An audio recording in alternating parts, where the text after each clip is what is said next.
This is Democracy Now!, democracynow.org, The War and Peace Report. I'm Amy Goodman. As protesters in Baltimore set fire to buildings and vehicles last Monday to protest the death of Freddie Gray, protesters in the Mexican state of Guerrero drove a burning truck into the congressional building in the capital, Chilpancingo. The protesters were marking 7 months since the disappearance of 43 students. It was the night of September 26, 2014, when the Mexican government says municipal police, acting on the orders of the corrupt mayor of Iguala, Jose Luis Abarca, attacked the students from Ayotzinapa Rural Teachers College, then turned them over to drug gang members who killed and incinerated them. 6 people were killed in the initial attack. Mexican news reports have pointed to involvement by federal police and found federal authorities likely tortured key witnesses. Relatives of the missing students have continued to question the Mexican government's account, particularly since only one of the 43 missing students' remains have been identified. They recently brought their struggle to the United States, launching a series of caravans which traveled across the country and converged here in New York. One of the mothers, Maria de Jesus Tlatempa Bello, spoke at the United Nations Permanent Forum on Indigenous Issues here in New York City. I am Maria de Jesus Tlatempa Bello, mother to Jose Eduardo Bartolo Tlatempa, one of the disappeared students. I've come here to testify and represent the 43 families. We are indigenous people, farmers, humble and from various communities. We taught our children to work and at the same time to study. It was a privilege that our students could enter the normal school of Ayotzinapa, for many of them would have otherwise been left without an opportunity to study. And to be left without an opportunity to study means that they immigrate to other countries in search of a better life and other opportunities. In our communities, it's an honor to be a normal school student. Our children actualize their right to education, and to disappear them is to violate their right of a full life. We are worried by the lack of guarantee in the matters of security, education, and health care in Mexico, especially for indigenous youth. Democracy Now!'s Juan Gonzalez and I spoke to Maria de Jesus Tlatempa Bello and 2 other relatives of missing students who were in New York with the caravans. Cruz Bautista Salvador is a teacher and the uncle of Benjamin Asensio Bautista, and Clemente Rodriguez Moreno is the father of Christian Alfonso Rodriguez Telumbre. We started by asking Maria why she doesn't believe the Mexican government's conclusion that her son and the other students are dead. Of course not, because we feel our children are alive, because it was police that took them,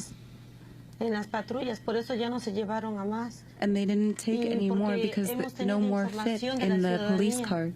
And the public feels our pain as parents. We need information for our children. And we have received information that we've passed to the government. However, they have not helped us because they don't want to help us find our children. And because of this, since that day on 26th and 27th of September, we have not stopped searching. We will continue to search for them until we find them. Cruz Bautista Salvador, I wanted to ask you why you've taken this trip, what you're hoping to accomplish. We've been doing diverse activities in our travels through the United States.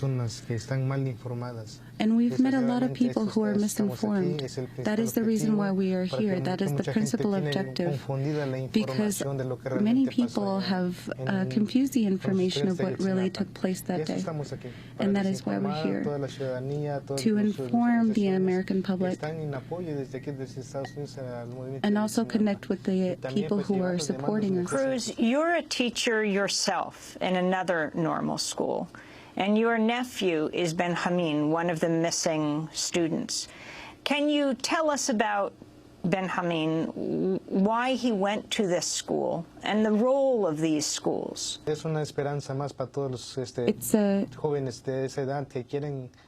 brings hope to students who are that age that want to study, because the education system or access to education in Mexico is very difficult.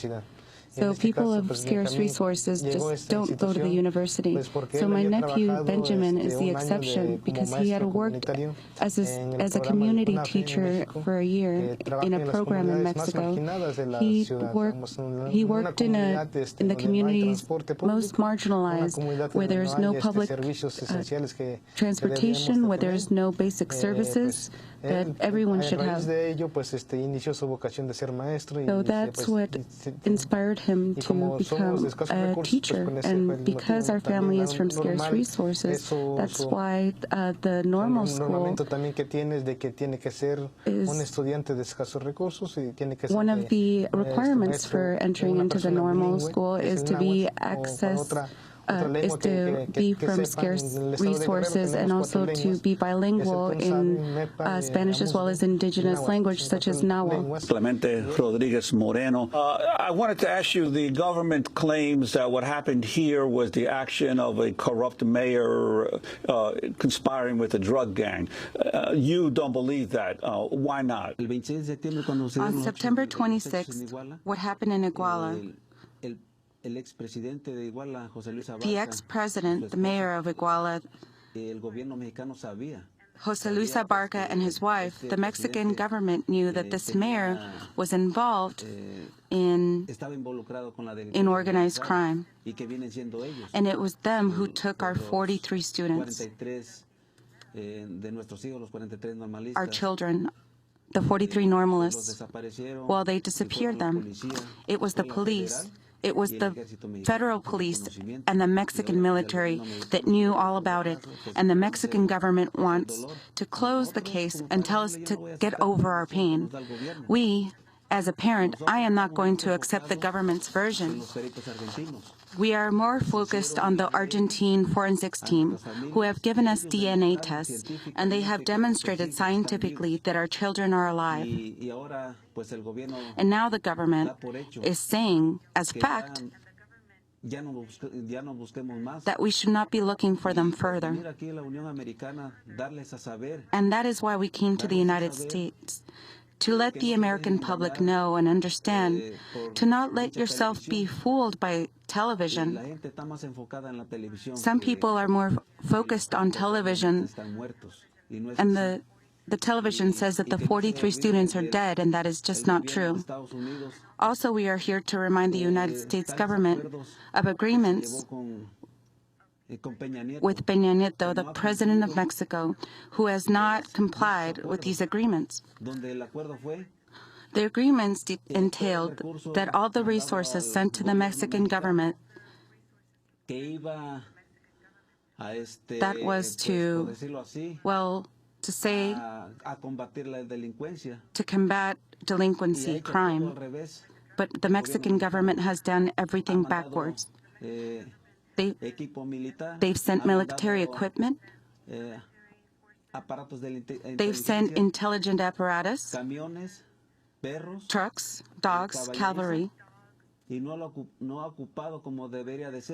And they have not used these resources as they should have.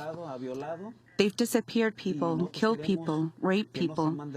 And so we want to tell the United States government that they should not send these resources to the Mexican government.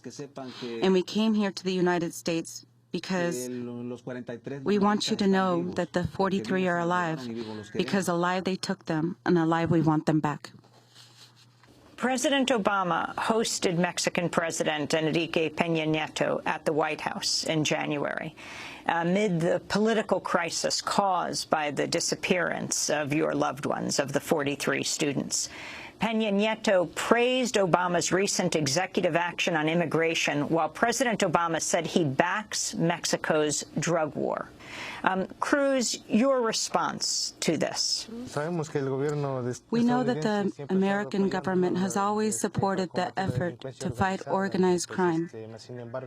However, we have seen as Mexicans that they are not fighting it. On the contrary, they are encouraging organized crime. They are killing innocent people.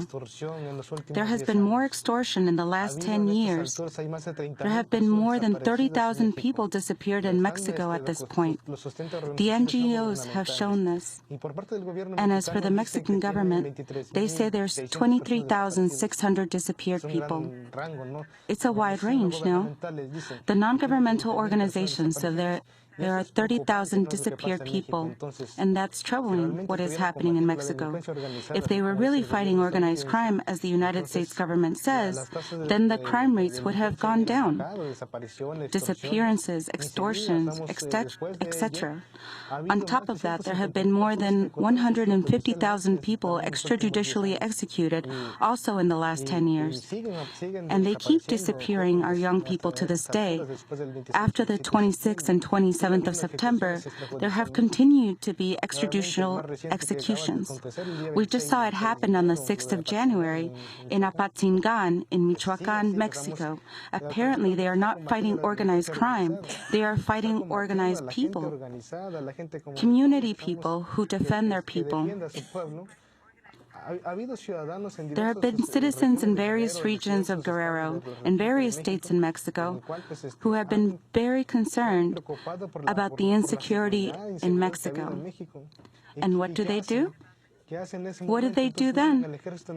Then they send in the Mexican military or the federal police to disarm the citizenry. So we ask, what kind of game is this? The Mexican government, the Mexican military, whose side are you on? On the side of the citizenry or on the side of organized crime? Because what we have seen is that instead of reducing organized crime, they're making it worse. Maria de Jesus, what has been the impact of this tragedy in the rest of Mexico among the people in terms of how they view the work of the government? In Mexico, all the people are very sad because they are in solidarity. As parents, they understand the pain, the suffering. How is it possible that our own government is doing this to us? How is it possible that this still happens to this day, that the government blames organized crime, but they are themselves part of the organized crime? How is this all possible? We know where you work. We know who is your husband. We spend all our time working and we still don't have money. They say that our children are throwing stones. How can you compare stones to weapons? How is it possible for the government to be doing this? People tell me, I'm a mother or I'm a father, and I feel your pain. I don't know what I would do if my children disappeared. And I want to tell you that we've had a lot of faith, a lot of inner strength to continue, because it is very sad to remember the 26th and 27th. We don't know anything about our children. We don't know anything. And why did they do this to them? And that is why we're here, asking for support, urging America to help us find our children. Maria de Jesus Tlatempa Bello, mother of Jose Eduardo, before that Cruz Bautista Salvador, uncle of Benjamin, and Clemente Rodriguez Moreno, father of Christian Alfonso, 3 of the 43 students missing in Mexico since September. To watch the extended interview, you can go to democracynow.org. We also have it in Spanish at our Spanish website. When we come back, The Intercept's Ryan Devereaux on his explosive 2-part investigation, Ghosts of Iguala, which tells the untold story of how 43 students disappeared in the night in Mexico. Stay with us.